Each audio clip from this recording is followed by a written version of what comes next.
बहुत समय पहले उज्जैन नगरी में एक प्रतापी और न्यायप्रिय राजा राज्य करते थे, जिनका नाम था राजा भर्तृहरि। वे प्रजा से अत्यंत प्रेम करते थे और उनका राज्य सुख शांति से भरा था। उनकी रानी थी अत्यंत सुंदर और चतुर रानी पिंगला। राजा अपनी रानी से बहुत प्रेम करते थे। एक दिन एक सिद्ध महात्मा दरबार में आए। वे थे महान योगी गुरु गोरखनाथ।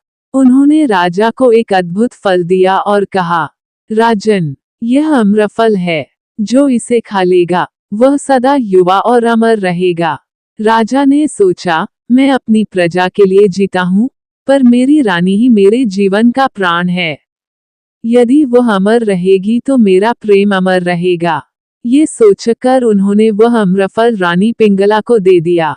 रानी पिंगला का मन किसी और पर आसक्त था। उन्होंने वह फल अपने प्रिय सैनिक को दे दिया। सैनिक किसी नर्तकी से प्रेम करता था, इसलिए उसने वह फल नर्तकी को दे दिया। नर्तकी सोचने लगी, मैं पाप का जीवन जीती हूँ, अमर होकर क्या करूंगी। वो फल लेकर सीधे राजा के पास पहुंची और बोली, महाराज, यह अम्रफल मुझे एक सैनिक ने दिया है।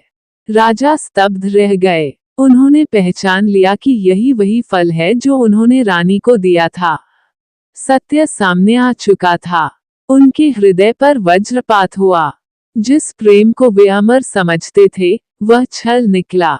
राजा भर्तृहरि का मन टूट गया। उन्हें संसार की नश्वरता का बोध हुआ। उन्होंने समझ लिया कि यह संसार मोह माया का जाल है।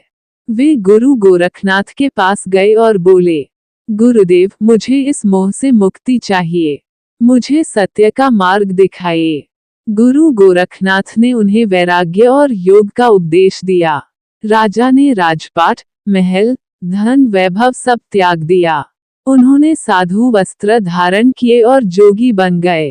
कहा जाता है कि उसी वैराग्य की अग्नि से प्रेरित होकर उन्होंने वैराग्य शतक जैसे महान ग्रंथों की रचना की।